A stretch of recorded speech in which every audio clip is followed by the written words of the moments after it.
The new DJI Neo versus the Mini 4K or 2 SE. We're going to be talking about which one is right for you. And just a heads up, in the description below, you can check out photos and video from both. I'll leave those available for free download. First, let's start with the DJI Neo. Why would you buy this drone? Well, the first thing is the price. You can get flying for $199 US, which is really good. And the phone controls are actually a lot of fun to play with. The second point is that the Neo has a really good follow mode, and you don't get that with the 2 SE or 4K. So I was playing basketball the other day and just set it to track me, and it did a really good job and kind of acted like a defender, so I could kind of like shoot over it. Another cool thing about the Neo is that if you want to try FPV, this is like the best way to get into it because you don't have to worry so much about the price of the actual drone. However, the goggles and controllers are really expensive for that. So maybe if you have a buddy who has like the accessories, you could use those to fly your Neo, and that's a great entryway to get into FPV. As mentioned, it's really cool to fly this drone with your phone. However, you only get 50 meters in terms of Wi-Fi distance. If you do want to use the RC-N3 remote, you can, and you'll get similar distances to the Mini 2 SE and 4K. Really quick, if you're finding value in this video, it goes a really long way if you could just leave a like. 3, 2, 1. Thank you so much, and let's dive back in. The next point is that the Neo is super light, and it's really easy to just toss into your bag. The props are protected and everything like that and closed off. I wish they would fold in just to save a little bit of space in the bag, but it's still really cool as it comes in at 135 grams. The DJI Neo would be really fun to play around with flying indoors. I remember seeing like the coolest viral clip when FPV was just coming out, and someone ripped like a drone through a bowling alley.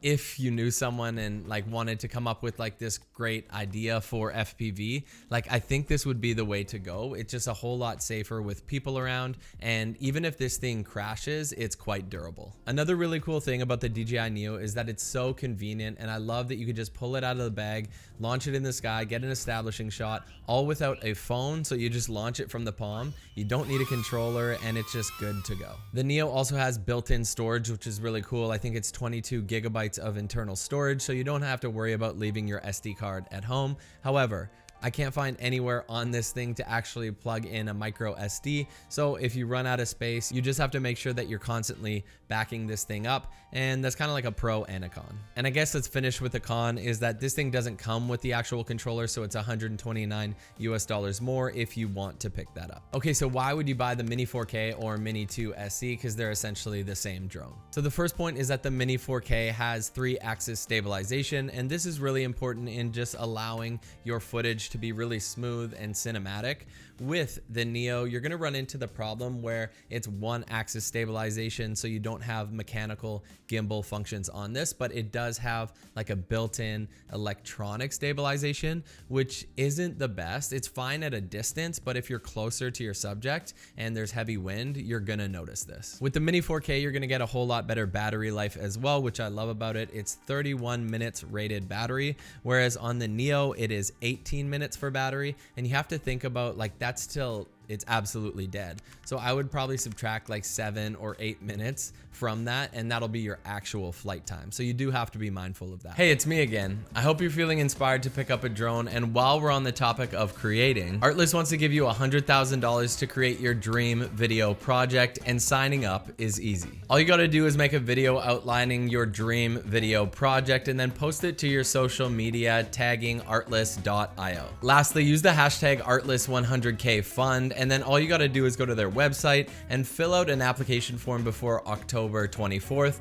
This could be your big break and could change your career forever. Listen, there's no need for imposter syndrome here. You don't even need to know how to operate a camera. You just need a video idea and have the willingness to post it, and you could be directing your dream project in no time. Think about what you could hire out: the art design, the costumes, the actors, the videographers, the editors, when you have a budget of 100K. The worst case scenario is that you put your idea into the universe and it's one day fulfilled by you, even if it's without the 100K. So this is just a no-brainer for me. If you've been following my channel, you know I love pursuing passion projects that are short films, oftentimes with my family and things like that. I can't even imagine how those would have been leveled up if I had a $100,000 budget for that. So all the best in your submissions, and thank you so much, ARTLIST, for continuing to sponsor my channel. If you are seeing this video past the deadline, then you can still get 2 free months off an annual subscription with the link in my bio. Now let's dive back in to the drones. The next pro for the Mini 4K or Mini 2 SE is that it has stronger motors built in. So essentially that's going to be a whole lot more efficient in cutting through the wind. So think about this: if your battery life is depleting and you're flying over an ocean and you need to get it back, but the wind is pretty strong, you're actually going to use more battery on the DJI Neo, and that's kind of annoying and scary and anxiety inducing to bring back. So yes, it's lower battery life, but also those motors just aren't as powerful, and it could run into some problems later. Next up is for photography. So as a photographer, I really like the ability to shoot in RAW, because I find that when I want to edit my photos, there's so much more flexibility, specifically in the colors, to bring it back, and dynamic range. So on the Mini 4K, you're going to be able to shoot RAW, but on the DJI Neo, you're running into the issue where it's just JPEG, and the quality is not as good anyway all around for photo and video on this thing. So you just have to be really mindful of that. Like, what is your purpose? If it's quality, I'd be a little bit wary of this thing. So why is the camera better on the Mini 4K? Well, it's a little bit bigger of a sensor, and bigger sensors are better in low light and dynamic range, and you just get a better quality image out of that. So again, just be mindful of that. The low light performance on this Neo is not that good, and it's fine in daylight conditions. So both of these drones we're talking about today do have quick shots, the Neo and Mini 4K. However, when you use those quick shots, you're going to find that the Neo has a cap on how far it will actually go away from the subject once it's tracking, and that could be a little bit annoying for people who want just like a more establishing, wider shot. So be mindful of that. They both have quick shots, but you're a little bit limited with the DJI Neo. The next point is that the Mini 4K and 2SE have a micro SD card slot, so no internal storage there. That goes to the DJI Neo. However, you can put like a 128 or 256 gigabyte card in them and then just not worry, and so you don't have to back up as frequently.